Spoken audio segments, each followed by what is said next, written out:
Hey, Margie here. Did you know that many of us are walking around dehydrated, and this can have negative effects on our bones and overall health? We've heard that we should have 8 glasses of water a day. Well, is that true and what we should be doing? And how important is hydration? Well, these are some of the questions that we will be answering with our special guest, Dr. Dana Cohen. And Dr. Cohen is an internal medicine doctor who has spent her career focusing on integrative medicine. She has helped thousands of patients find relief from a variety of health problems utilizing the principles of integrative and functional medicine. She focuses on nutrition and limits her patients' reliance on prescription medications by using diet, lifestyle changes, and nutritional supplementation. Her first book, Quench, with co-author Gina Bria, has garnered rave reviews and has changed lives all over the world. It's been published in 6 languages. And in today, we're focusing on hydration and ways we can increase our hydration. This talk is full of really wonderful tips that, as I said, can be life changing. So stay tuned. Welcome, Dr. Dana, to the podcast. We've talked about you coming on for a while, but I'm so glad that you're finally here because this topic is just so important. And I love easy tweaks. And this is one that is an easy tweak and can be so powerful in terms of our bones and overall health. And so why don't we get you started in the backstory, how you got into hydration and writing this incredible book you did. So how did that all start? Thank you. Thank you. Yes, I agree too. I love simple tweaks. How did I start on this? So I've been doing, integrative medicine, functional medicine for over 20 years. And I always ask a patient about their diet, what they're drinking, what they're not eating, meaning, are you gluten-free, dairy-free? I mean, that's always a big part of my history taking. So I've always known the importance of hydration. And then a couple of years ago now, more than a couple of years ago, my co-author, Gina Bria, who's a cultural anthropologist, asked to see me to talk about hydration. She runs an organization called the Hydration Foundation. And and she came in and started to talk to me about the work of Dr. Pollock, this fourth phase of water, and completely blew my mind. I was like, what are you talking about? Water exists as another phase, meaning we all know that water exists as liquid, ice, and vapor. And she told me, well, there's a newly discovered phase of water. And Dr. Pollock calls it easy water, stands for exclusionary zone.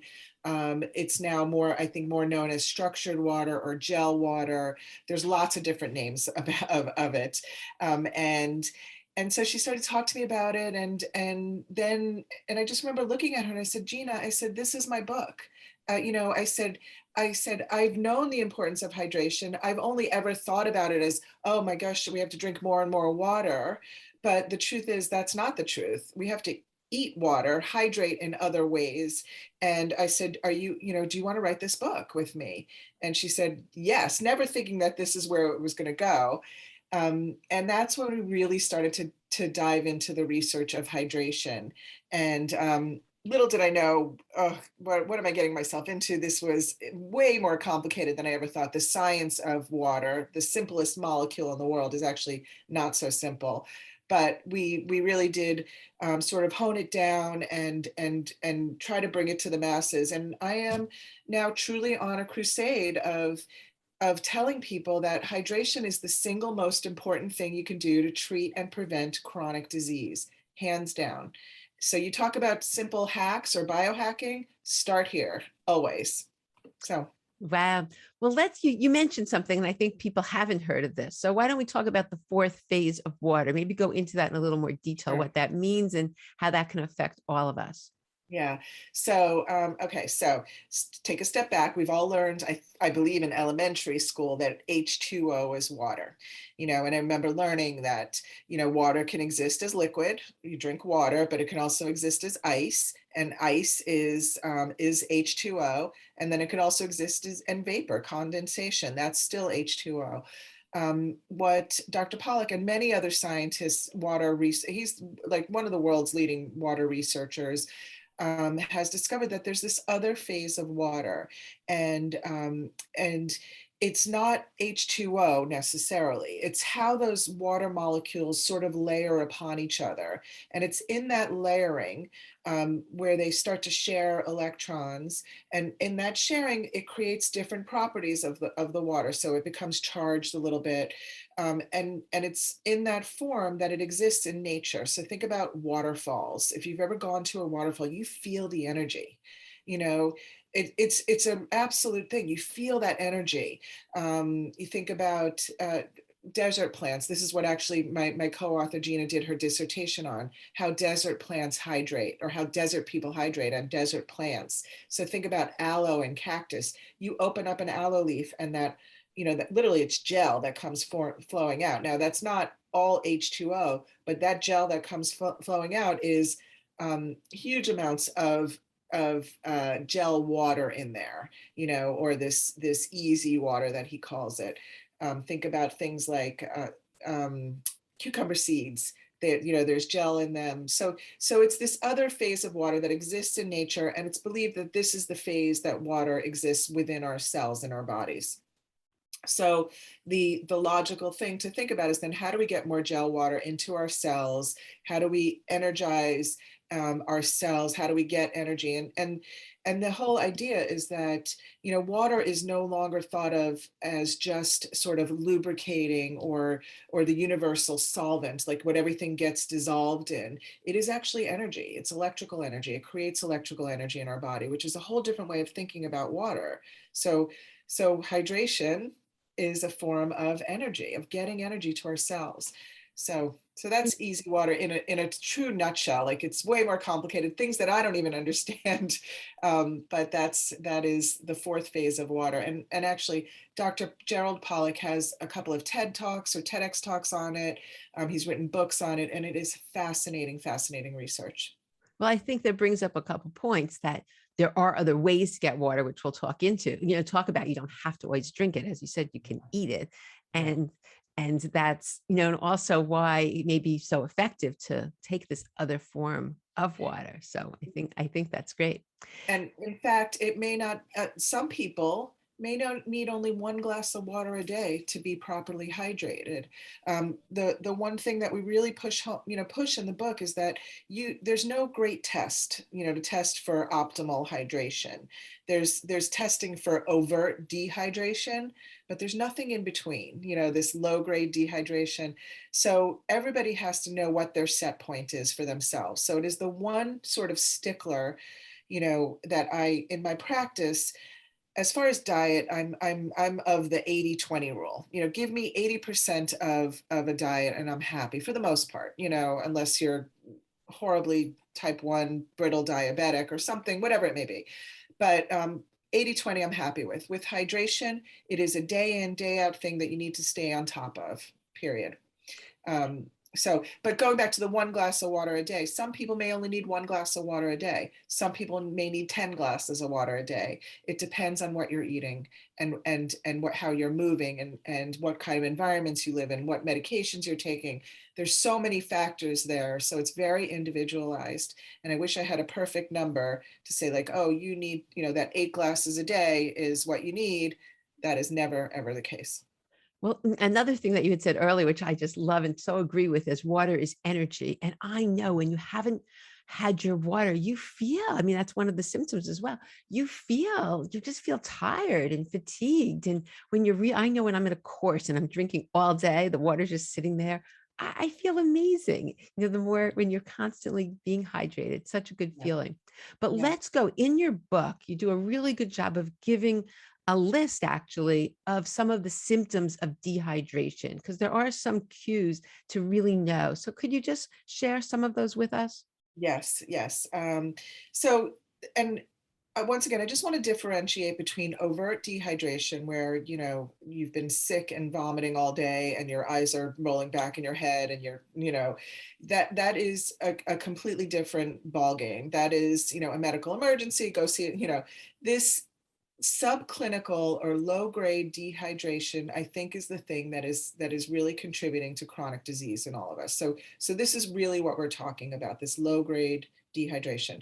So some of the things you want to look for are the typical things that we know about: constipation, dry skin, um, uh, fatigue. So I like this. I really like this one. That afternoon fatigue that many of us experience, like after lunch. Most of us think, oh, my blood sugar's dropping. I got to reach for sugar because I got to get through the day, or coffee with, something like that.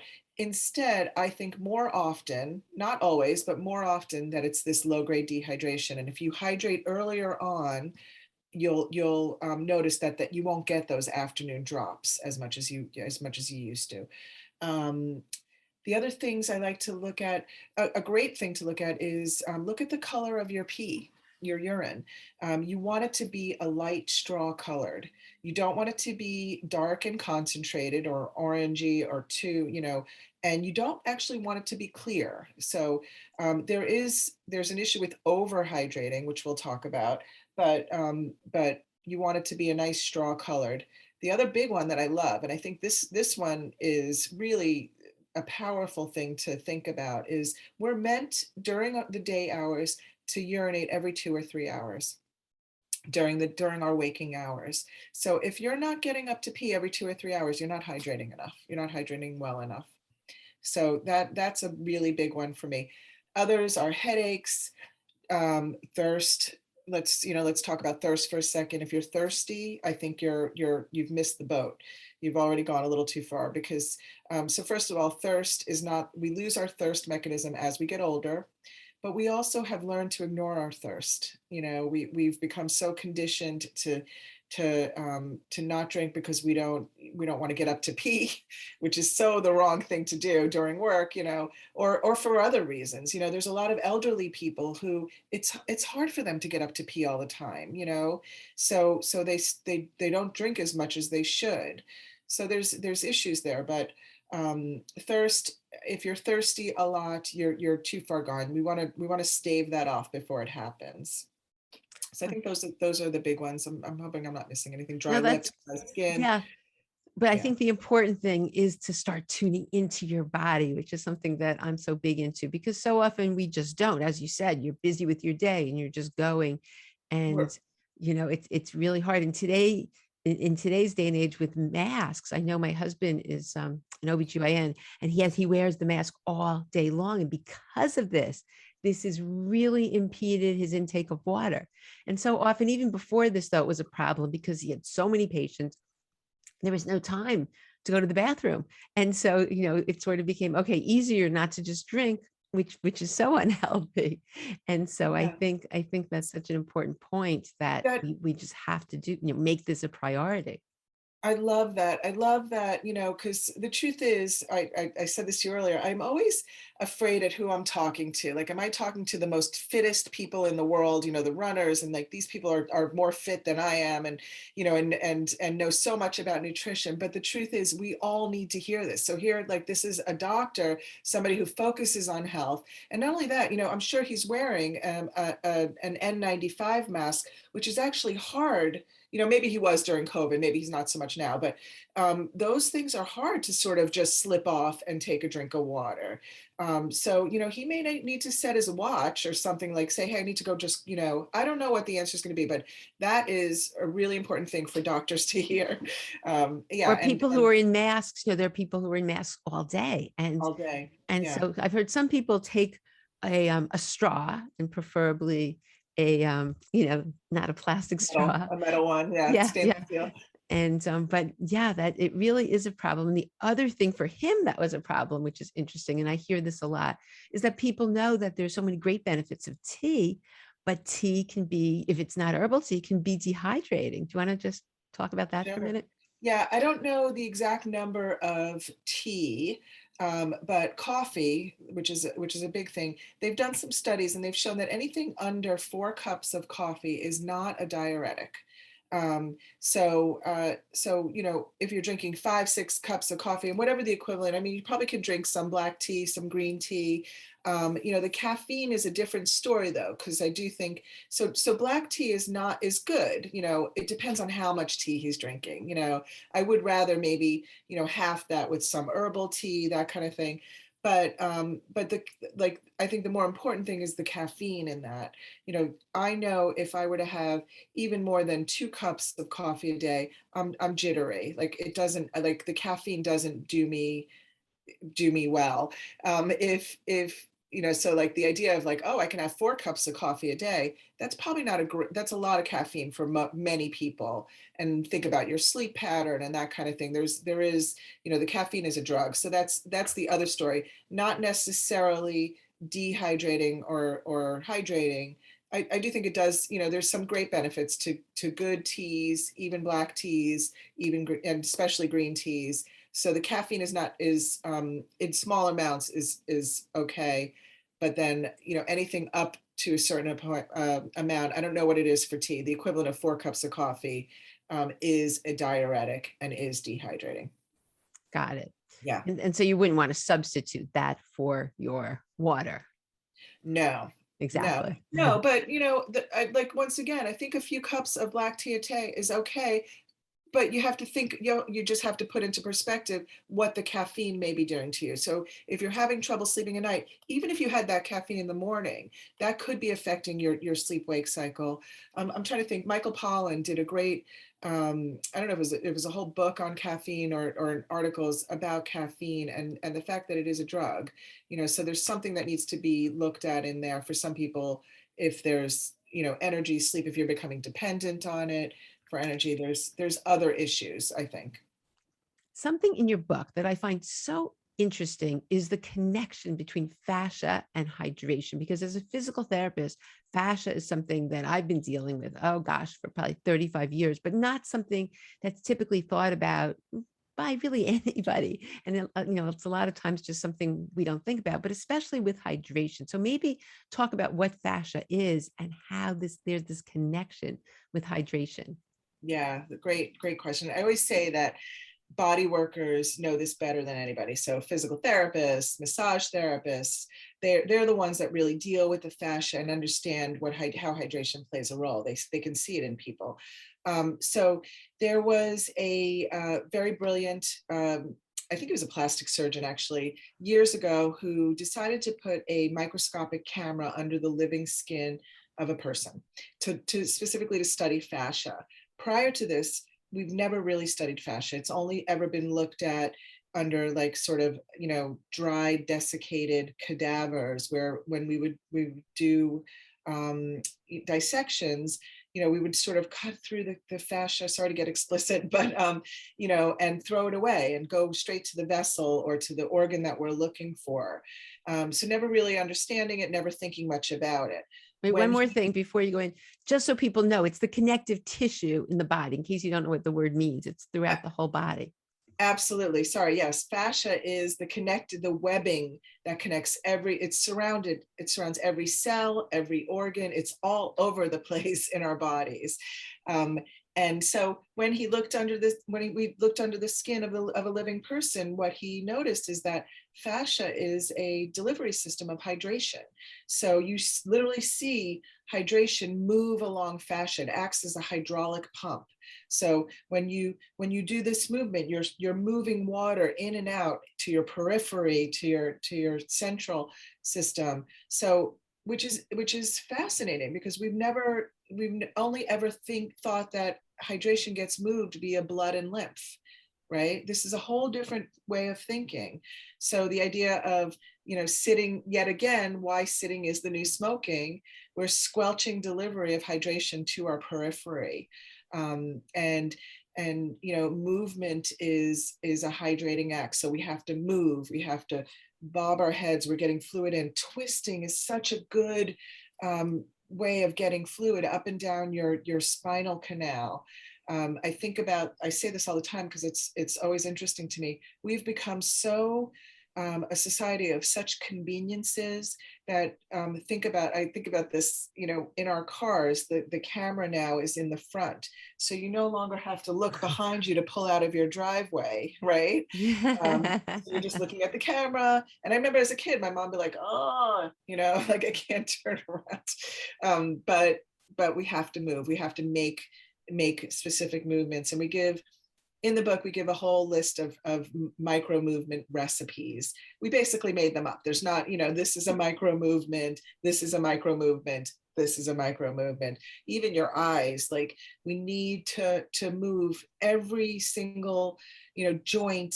And I do this in the morning. As soon as you sit up from bed, do your toes, do your ankle swirls, go up your body and move everything and get it going. And then try to remember to do that, especially if you're sitting all day long. Make some micro movements. Think about it when you're in an elevator, you're just sitting still.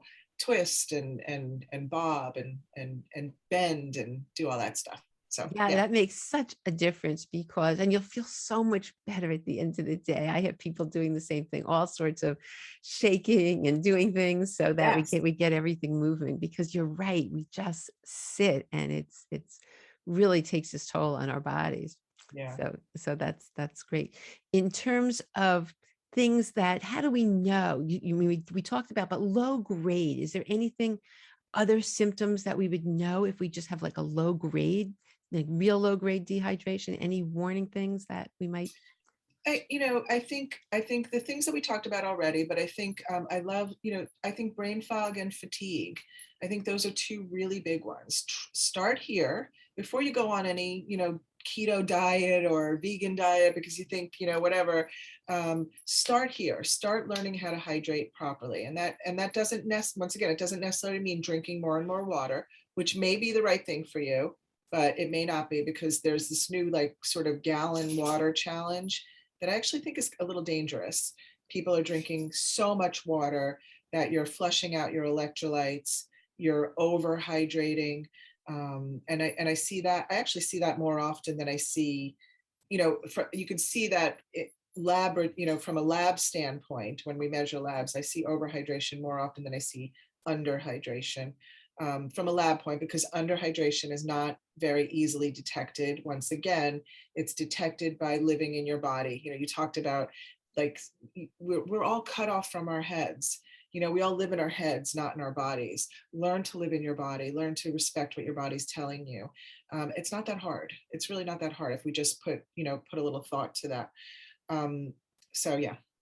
And what percent of people are dehydrated? Like, what have you been seeing, or what are the, Yeah.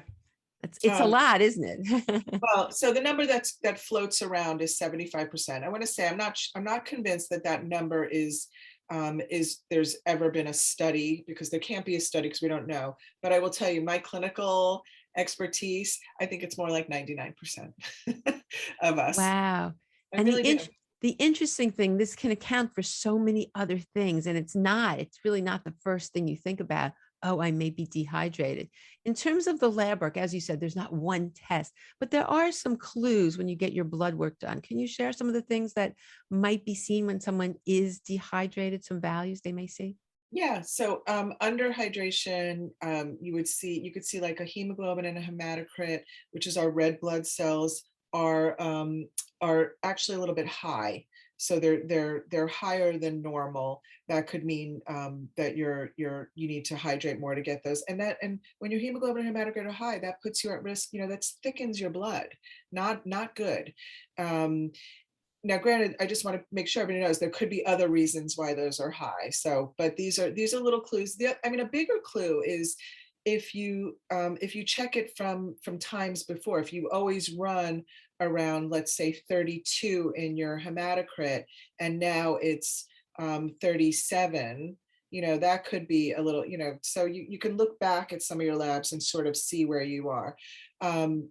The other thing is your kidney functions. When I see a slightly raised creatinine, which is a kidney function test, the first thing I ask the patient is, were you hydrated when you did this? So BUN, blood urea nitrogen, and creatinine, if those are elevated, first thing you think about is hydration.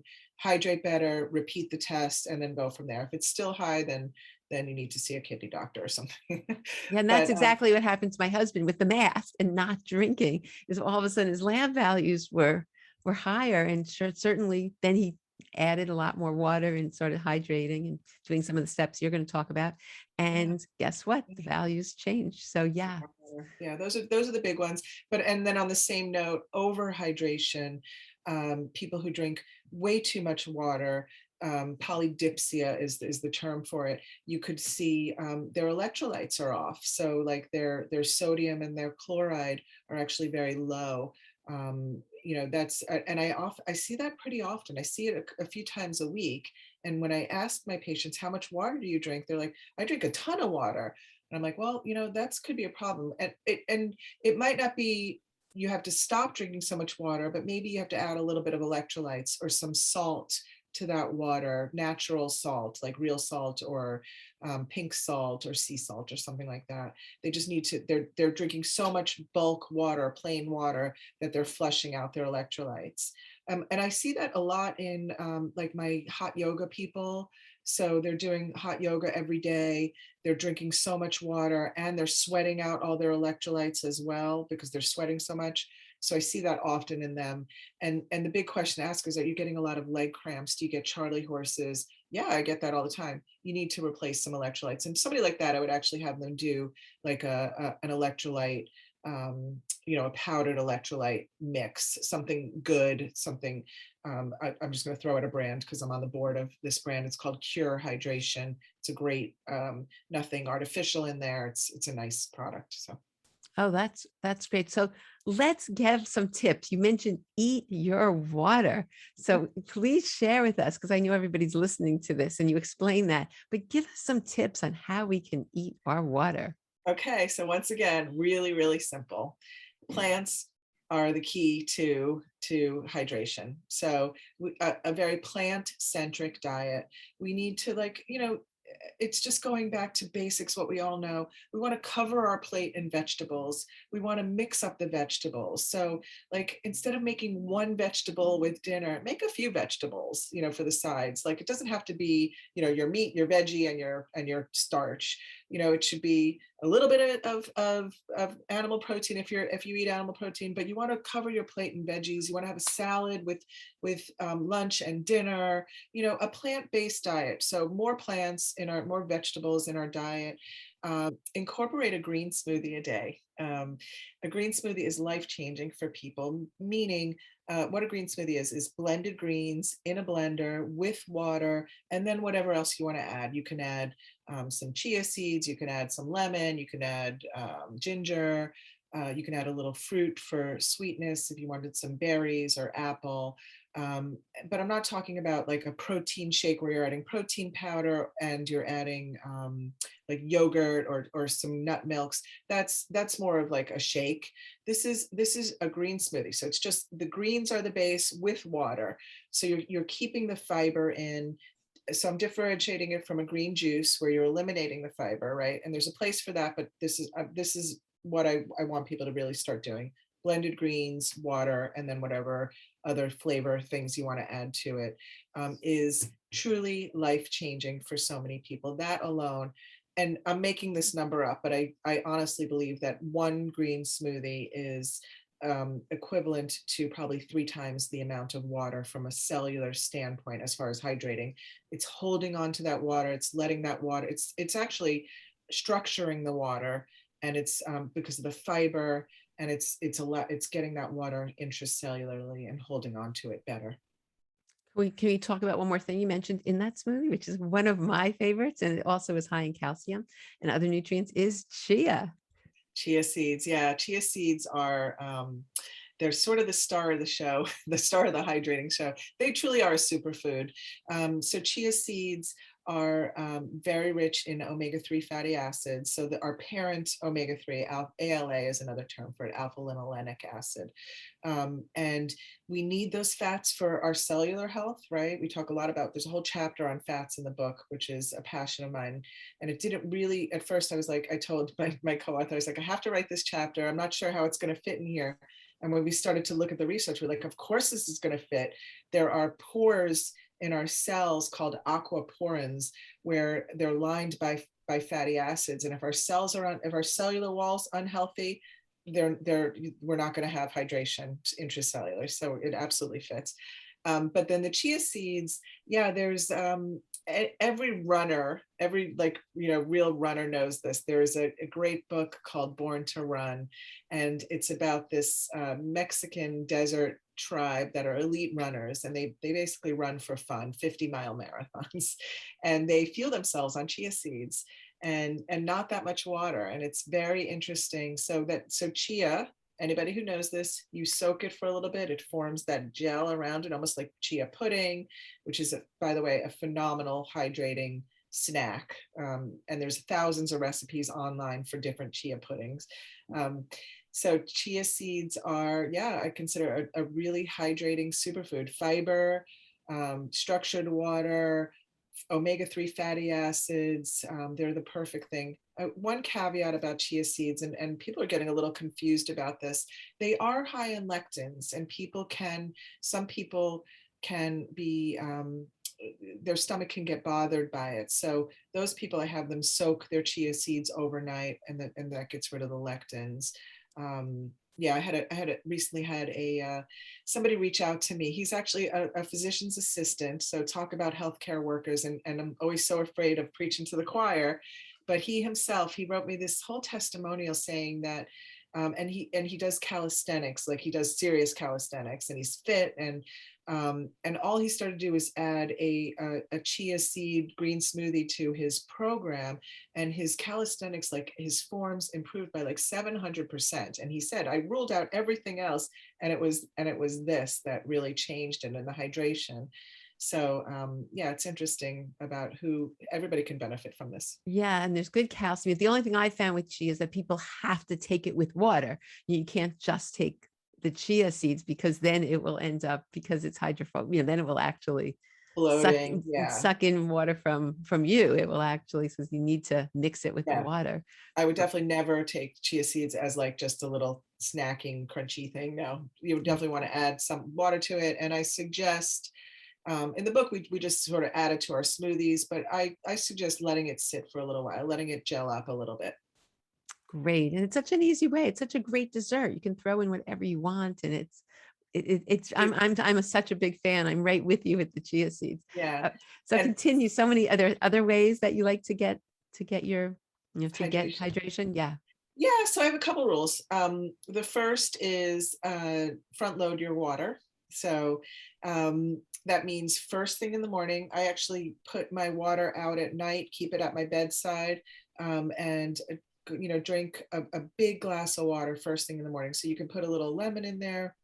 There's so many people swear by this, and I don't honestly know what the science is. I don't think there is any science, but I've had now enough people to say, like, adding the lemon to my morning water makes a huge difference. I think it's because, number one, they're hydrating better. Number two, there's some nice minerals and electrolytes in the lemon.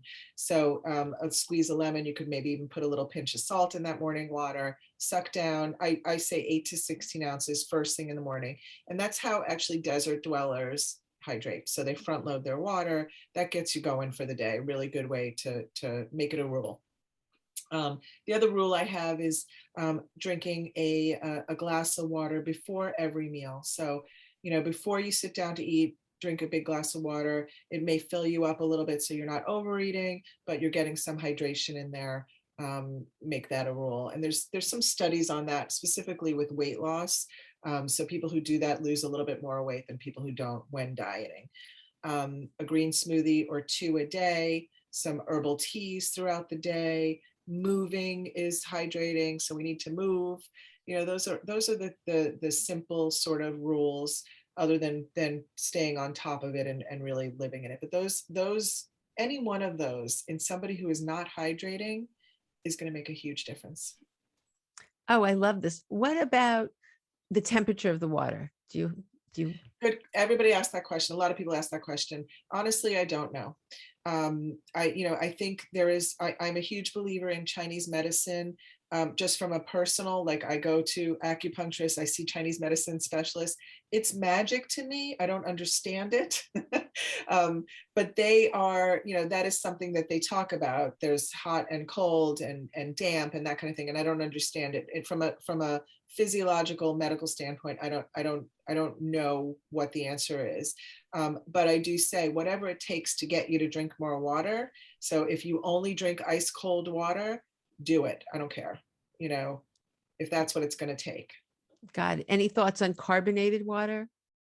Yeah, I mean, I drink a lot of Pellegrino. I drink, natural carbonated water, mineral water, that kind of thing. I think people who only drink carbonated water and drink a lot of it, there might be something about too much phosphorus and your bones. Like you would actually maybe know that better than I. But once again, whatever it takes to get you to drink water. But as long as it's not like you're not drinking carbonated seltzers that have fake sugars in it or sugar in it even, so that I think is more of a problem than the carbonation. Oh, this is great. So tell us how people can get in touch with you. So my website is www.drdanacohen.com, drdanacohen.com. I'm on Instagram as drdanacohen. Um, Follow me there. Um, yeah, those are the best ways. And you live in New York City and you're seeing patients. So people live in the area, they can actually see you as a physician. Yeah, I just opened a new practice. I'm in Hell's Kitchen. I have a really wonderful office. It's so nice to be in seeing patients again. I'm seeing patients in person and virtually. I prefer to see patients in person for at least their first visit, so I can examine them like a regular doctor would. And yeah, so but then I do a lot of telehealth as well. Oh, that's great. So And is there any way? I do IV hydration, IV vitamin drips in my office as well. So I do all that stuff. I've been practicing for a long time now, 22 years. Oh, that's great. Yeah, I love Hell's Kitchen. There's so many fun restaurants there. Yeah, I'm right Like, by, I'm right between Columbus Circle and Hell's Kitchen. Yeah, yeah. oh, fun area. That's great. Is there any last minute things you want to leave? This has been great. And I think it's just so important, this message of yours and everybody listening to just really go back and see and put this information into your life because it can be so life changing for everything, for our bones, our overall health. Any Yeah. last minute things you want to leave everybody with? Yeah, just start here, and once you start to feel better and you're noticing something, everything else will follow. Like your diet will get better, and then you can really sort of focus on diet and nutrition. But I think hydration has to be the first step. And it's simple, it's not hard at all, but you just have to stay on top of it. So it's a really easy fix for Oh, now. this is great. Well, thank you so much for bringing this, for doing all the work you did on your great book. And I'll have the links in the show notes for everything that we've talked about. But, just for bringing this into everybody's awareness, because people just think, oh, I'll just drink 8 glasses a day. Yeah. Done. And as you said, we have to be individual. And you gave us so many other ways to incorporate hydration into our day and our lives. Well, I can't thank you enough. It's been a pleasure and look forward to Thank staying in you, touch. Margie. I hope to see you soon. Thank you so Yes. much. I hope you enjoyed my interview with Dr. Dana Cohn and now feel motivated to increase your hydration and have some great tools in order to do this. All the links we talked about will be in the show notes. So thanks so much for tuning in, and I look forward to seeing you on the next episode.